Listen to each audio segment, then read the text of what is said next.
Let's see the question number 144. The magnetic potential energy stored in a certain inductor is 25 mJ.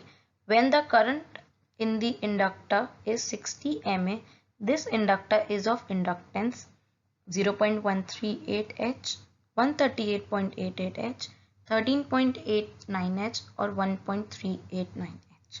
Okay, let's see what is the answer. The energy stored in the inductor U is equal to 25 into 10 to the power minus 3J, because we converted this into this. Then the current I is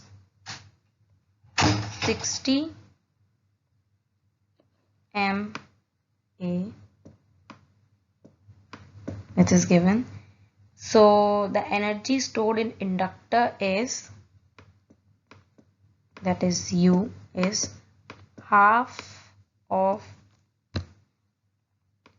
Li square. L is an inductor. Okay, let's put the values. After putting the value of U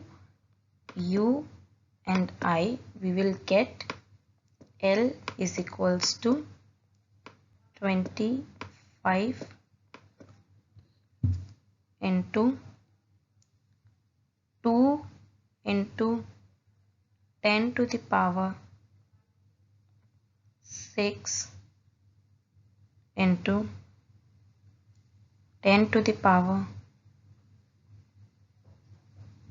minus 3 divided by 3600. Okay, so after solving this, we will get 13.89. So according to us, the answer should be 3, that third option, that is 13.89. Let's see in the next slide what is the correct answer. Yeah, that is the third, that is 13.89.